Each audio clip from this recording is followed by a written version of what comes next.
miskin itu bisa membuat kita ngalami Tuhan. Gereja hanya menyimpan uang dan tidak menyalurkan, maka orang-orang yang menabur tidak akan menuai. Saya hanya mau ketemu pendeta misi. Karena itu nyaman buat saya. Jadi kalau pendeta pakai Rolex, pakai mobil mewah, pakai apa, saya nggak layak ketemu mereka. Shalom, jemaat yang dikasih Tuhan. Kita bertemu kembali di PDKT, pendekatan diri kepada Tuhan, bersama saya, Pendeta Yusuf Tarigan dari Gereja Jemaat Allah Indonesia World Light Cimahi.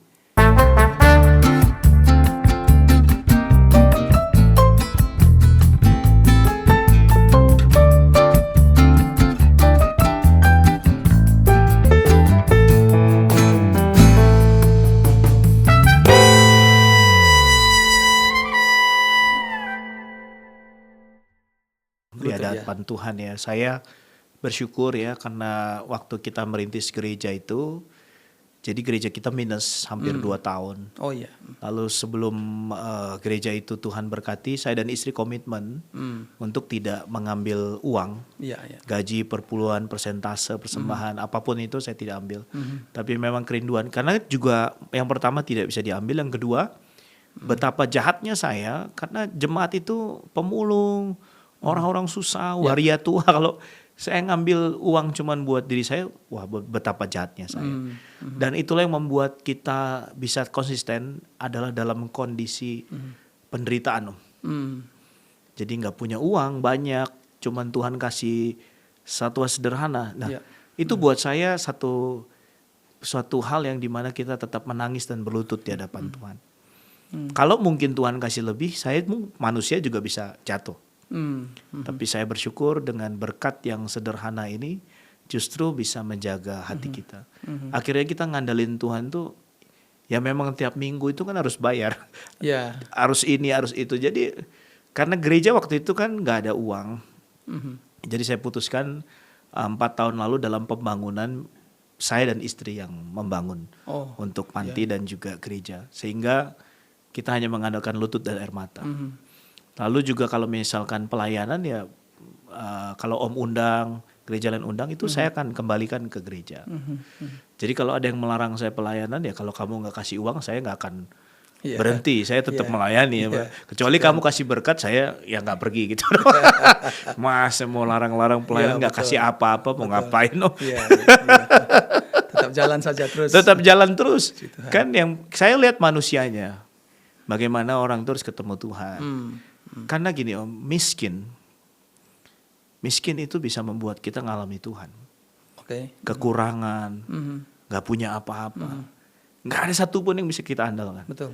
Dalam kondisi miskin, kamu dihina, kamu direndahkan, kamu gak punya apa-apa. Keluarga sekali 2 kali, teman ya sekali 2 kali. Betul. Tapi kalau kita minta tolong terus, gereja-gereja orang tinggalkan kita, orang lupakan kita. Dan disitulah pengharapan satu-satunya buat Tuhan. Dan saya ngerti kenapa Tuhan bilang berbahagialah orang miskin di hadapan Allah, karena dia empunya segalanya. Karena akhirnya kita bisa akses Tuhan. Kalau saya jadi seorang gembala yang disupport, saya nggak akan nangis Om. Karena semuanya sudah tersedia. Tapi dalam kondisi penderitaan kita nggak ada yang tolong, udah nggak ada yang nolong, harus nolong orang. Nah itu yang tanggung jawab begitu besar, itu yang membuat saya bersyukur dengan apa yang Tuhan titipkan hari ini. Tidak ada satupun yang bisa membuat saya menyombongkan diri. Dan itu yang membuat saya bisa tetap melayani Tuhan. Wow, luar biasa. Pastor Sandi, ini rasanya kurang lengkap kalau Pastor Sandi nggak nyanyi satu lagu. Pasti. Oke, sebelum Pastor Sandi mungkin nyanyi, boleh juga cerita sedikit, ada nggak dari sekian tahun sudah full melayani, meninggalkan dunia entertain, ada nggak satu saat, udah balik aja dah, toh juga saya nggak ada janji dengan ini kok, hanya Tuhan, manusia mah nggak inilah gitu, atau gimana? Saya lahir dengan kondisi yang tidak punya ayah yang bertanggung jawab Om. Jadi saya 4 tahun, ibu saya tinggalkan saya, ayah saya pergi dengan orang lain, lalu juga saya hanya tinggal dengan seorang kakek dan nenek saya. Dan disitulah saya itu nggak pernah ngalami dipeluk papa, mama gitu. Jadi saya sebenarnya fatherless dan motherless. Tetapi begitu saya menyembah Tuhan, begitu saya mengalami Tuhan, pelukan Tuhan Yesus itu lebih dari segalanya. Amin. Jadi itulah yang membuat saya tidak ada yang bisa mengobati atau memenuhi kasih Tuhan dalam hidup saya. Dan itu yang saya katakan, Yesus itu segalanya buat kita. Yes. Amin. Yesus itu segalanya buat kita. Makanya satu titik di mana kamu nggak punya apa-apa, tapi sebenarnya Tuhan ada di balik itu. Yes. Tapi harus ngalami titik itu panjang, menderita Gitu ya? sekali, Om. Iya. Jadi kalau kamu maaf ya, khususnya buat yang muda-muda nih. Kamu menggantikan pelayanan papamu, kamu nggak pernah miskin, kamu nggak pernah susah. Lalu kamu khotbah dengan sombong dan arogan. Kamu harus turun ke bawah dan ngerti. Suatu kali ada seorang hamba Tuhan sederhana di pedalaman bicara pada saya. Gembala yang benar adalah gembala yang mengenal jemaat paling miskin di gerejanya. Jadi kalau jemaatmu yang paling miskin di gereja itu kenal kamu, kamu adalah gembala yang baik. Wah itu. Wah, ini pelajaran biasa juga, luar biasa. Wah nih. itu saya nangis, Om. Betul. Saya nangis. Wah, ini kalau gereja makin besar bahaya ini buat saya. Jadi saya bersyukur Tuhan kasih porsi kecil-kecil, jadi kita masih kenal. Jadi semua. bersyukur ya. Ada Bersyukur Om. Betul. Semakin besar takutnya Tuhan semakin gak kenal kita nanti, Om. Lebih baik Tuhan kasih sederhana tapi Tuhan kenal kita ya. punya waktu yang benar dan juga Tuhan kenal kita. Betul. Pastor Sandi ini sepertinya anak-anak muda semua jemaat juga menunggu nih Pastor Sandi nyanyi satu lagu. Siap, boleh. Nanti setelah itu saya lanjut lagi. Boleh. Silakan Pastor Sandi. Ini aku, pakailah aku Tuhan. Selagi ku masih hidup, ku mau selalu untuk Tuhan Yesus. Ya, ini saya ciptakan lagu ini waktu saya melayani di jalanan dan kita diberkati. Waktu gereja kita diberkati itu kita bukan berpikir bagaimana gereja punya aset, tapi bagaimana gereja itu jadi berkat. Wow, luar biasa. Dan waktu gereja itu jadi berkat, ya pasti bertentangan dengan bendahara ya. Karena bendahara kita harus orang yang memang bagaimana uang itu digunakan dengan maksimal mungkin. Dan disitulah saya bilang kalau gereja hanya menyimpan uang dan tidak menyalurkan, maka orang-orang yang menabur tidak akan menuai. Jadi saya bersyukur dari 4 gereja ini, uang gereja itu hampir tidak pernah ada. Oh gitu. Tetapi semua langsung disalurkan. Langsung disalurkan. Masih ada tapi disalurkan begitu ya. Ada langsung salurkan. Langsung salurkan. Jadi saya pingin jemaat-jemaat yang menabur itu langsung mengalami penuaian. Amin. Itu sih yang saya rindu sih sebenarnya anak-anak muda ini punya satu visi, satu panggilan, harus hidup sama seperti Yesus. Yes. Karena Tuhan Yesus hidup singkat sekali, 33,5 tahun dan dia berdampak. Amin. Nah saya 39 tahun belum bisa seperti Yesus. Sekarang 39. 39, apalagi yang lain. Jadi bisa nggak kita tuh meninggal tuh seperti murid-murid Yesus, Om, yang memberikan semua menderita kan, rasul-rasul, betul. nggak ada yang enak gitu. Jadi saya bukan punya filosofi penderitaan, Om. Ya. Jadi kalau kita hidup lama tapi nggak berdampak, ya sebenarnya buat apa kita hidup? Betul. Ya mohon maaf nih agak tajam, Om. Gak apa-apa. Agak tajam karena buat saya kasih. Saya agak gemes dengan anak-anak muda kalau minta uang ke gereja itu hanya untuk sebuah KKR ratusan juta, rekaman ratusan juta. Ratusan juta kalau kamu bawa di pelayanan saya, kamu bisa kasih makan ribuan orang. Betul. Kamu bisa tolong orang miskin. Nah, betul. Mother Teresa itu buat saya satu teladan. Teladan yang baik ya. Dia membuka satu pelayanan sederhana di ordonya dia yang menampung orang-orang sakit yang mau meninggal. Pelayanan itu.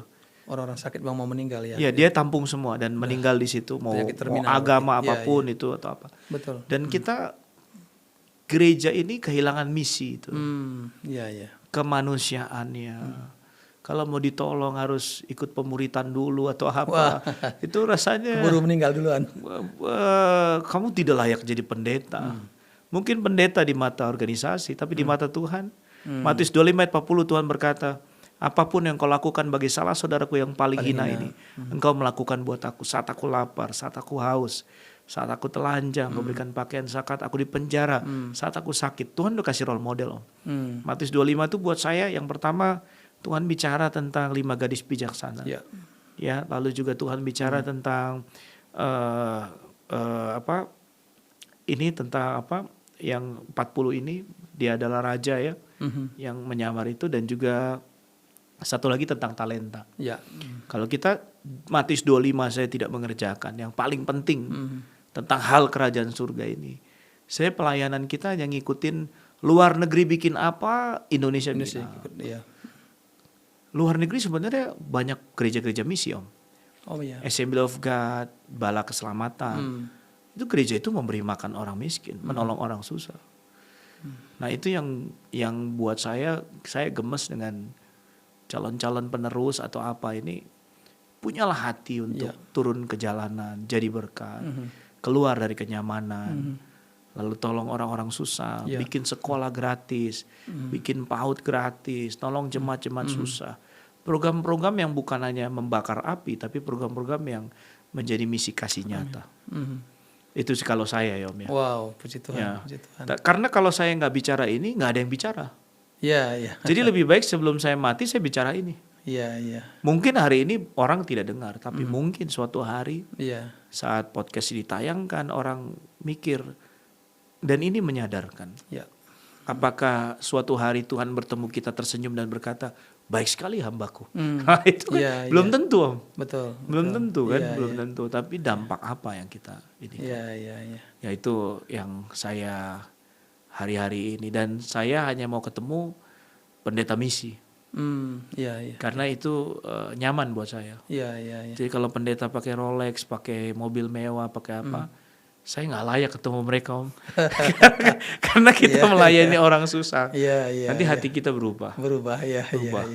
Wah, luar biasa. Pastor Sandi ini mau tanya lagi nih. Ini boleh, pasti yang mendengar juga banyak anak muda yang mengasihi Tuhan tentunya. Siap. Nah, mereka mau mengambil keputusan untuk mau menjadi hamba Tuhan full, tapi juga bingung apakah saya mau sekuler dan sebagainya. Kira-kira ada tips untuk mereka yang muda bagaimana mendapatkan panggilan yang benar dari Tuhan, jangan-jangan karena ambisi pribadi dan sebagainya. Mungkin pengalaman Pak Sandi boleh dibagikan juga. Ya, sederhananya begini buat adik-adik dan juga anak-anak muda yang hebat. Kalian adalah calon penerus gereja di masa depan dan menjadi orang-orang luar biasa. Saran saya dalam pelayanan itu yang pertama harus panggilan, sadar kalian dipanggil Tuhan. Lalu mau melayani Tuhan jadi pendeta bukan mau keren-kerenan. Harus punya prinsip pelayanan bukan cari berkat, tapi pelayanan menjadi berkat. Pelayanan bayar harga, pelayanan berkorban. Saran saya kalau kamu bisa melayani Tuhan lalu jadi pendeta, kerjalah kalau kamu masih muda. Kalau kamu masih 20, 30 kamu bisa kerja seperti Paulus, jual tenda, kerja. Orang bilang, oh nanti pelayanan gak fokus. Itu suatu kebohongan. Dan maaf saya jujur saya pendeta, saya banyak nganggurnya kalau gak kerja, Om. Ya kalau gak kerja, pasti kita banyak nganggurnya. Tapi lebih baik kita kerja. Dengan kerja kita bisa yang pertama bisa memberkati istri kita dan keluarga kita. Lalu juga kita bisa diberkati untuk menolong orang. Jadi punyalah hati PDP, pendeta dan pebisnis atau pedagang atau pengusaha. Bukan pendeta, pembantu. Bukan. Kita dipanggil untuk jadi pembantu Tuhan, tapi bukan pembantu gereja atau pembantu gembala. Jadi PDP, pendeta dan pebisnis, pengusaha, pedagang. Wah, istilah bagus nih. Supaya di marketplace, tapi punya value gini, saya kerja bukan nipu merugikan orang. Tapi saya jadi representative of Christ King. Saya mewakili Yesus di tempat kerja saya. Saya bawa terang. Saya jadi garam Tuhan, garam dunia. Dan Tuhan juga udah bilang, jika garam itu tidak asin, maka akan diinjak dan dibuang orang. Jadi kalau kamu kerja, kamu cuma pikir cari untung, gak jadi berkat, ya kamu sebenarnya sampah. Sampah di mata kekristenan. Sekalipun kamu kaya, hebat, kamu gak jadi berkat, ya kamu sampah. Karena garam yang tidak menggarami dunia. Itu kan filosofinya sangat keras, dan saya rindu untuk anak-anak muda kalau dengar khotbah yang sangat keras, jangan tersinggung, jangan langsung emosi, jangan kalau ditegur, dan yang terakhir kalau kamu dipakai Tuhan, hormatilah orang yang lebih tua di atas kamu. Itu, kamu akan dipakai Tuhan luar biasa. Karena seorang anak muda tidak akan bisa dipakai Tuhan kalau tidak ada orang-orang hebat yang tua di sampingnya. Seperti itu. Wow, puji Tuhan, luar biasa. Siap. Pastor Sandi, kalau boleh dipersingkat satu kata, apa yang cocok untuk kaum muda yang mengasihi Tuhan dan juga mau melayani Tuhan? Jangan modus. Jangan modus. Maksudnya apa ini? Jangan modus tuh jangan melayani biar saya kaya, melayani biar saya terkenal, melayani biar saya hebat. Tulus Om. Tulus ya. Jangan modus. Puji Tuhan, haleluya, haleluya. Oke, puji Tuhan. Bapak Ibu Saudara, saya percaya apa yang sudah disampaikan oleh Pastor Sandi sangat memberkati kita sekalian. Dan dalam kesempatan ini, saya kira baik kalau kita minta Pastor Sandi berdoa untuk kita semua yang ada mendengarkan, pemirsa yang mengikuti. Dan saya percaya doa yang disampaikan akan menjadi berkat bagi kita semua. Silakan Pastor Sandi boleh berdoa. Ya, saya izin Om. Mari kita berdoa. Tuhan, kami bersyukur untuk penyertaan-Mu yang ajaib dalam hidup kami. Kami sadar kami masih hidup, tapi juga kami tidak tahu kapan kami akan pulang. Tapi jadikan kami seperti wanita bijaksana yang mempersiapkan minyak. Atau jadikan kami menjadi orang-orang yang berdampak, terutama buat keluarga kami. Jangan sampai kami hebat di pelayanan, tapi anak-anak kami kepahitan, keluarga kami kepahitan, suami kepahitan, istri kepahitan. Kami jadi batu sandungan buat keluarga. Kami rindu Tuhan supaya waktu kami melayani, keluarga kami bangga. Amin. Karena kami menghidupi apa yang kami ucapkan. Kami menghidupi apa yang kami layani, yaitu Tuhan. More you worship God, you will be like God, the character of God. Semakin kamu menyembah Tuhan, maka karakter Tuhan itu akan ada dalam hidup kami. Kami berdoa Tuhan supaya kami menjadi penyembah sejati, yang tidak munafik, yang tulus, yang murni. Dan juga orang-orang boleh melihat Yesus yang ada dalam hidup kita. Orang-orang boleh mengalami Tuhan dalam hidup kami. Kami berdoa Tuhan, apapun masalah pergumulan kami, kalau hari ini kami kecewa sama gereja, pulihkan. Kalau kami kecewa dengan pendeta, pulihkan. Kami kecewa dengan orang-orang sekitar kami, pulihkan. Kami gak mau melangkah dengan kepahitan, kebencian, trauma yang sangat menyakitkan, tuduhan, direndahkan. Kami gak mau hidup dengan itu. Tapi kamu melayani dengan kemerdekaan. Amin. Kami sudah pulih dan akan membawa pemulihan bagi banyak orang. Dan kami berdoa khususnya anak-anak muda, kalau memang Tuhan panggil kamu jadi hamba Tuhan, melangkah cepat. Karena semakin cepat kamu melangkah, semakin kamu akan mengalami kedahsyatan Tuhan. Berdoa juga bagi Bapak Ibu semuanya sedang mengalami masalah, apapun pergumulanmu, hanya Yesus. Amen. Kekuatan kita hanya sujud, berdoa, dan air mata kita adalah suatu keindahan bisa mengalami Tuhan. Biarkan hari ini Tuhan menyembuhkan setiap kita, memulihkan setiap kita, dan kedahsyatan Tuhan dinyatakan dalam hidup kita. Haleluya, haleluya. Amin. Amin, amin. Terima kasih Pastor Sandi. Siap Om. Sampai ketemu di waktu yang Tuhan akan datang. berkati, mari shalom. Bapak Ibu Saudara semua, terima kasih. Sampai ketemu di episode atau tayangan berikutnya. Haleluya, amin. Shalom. Amin.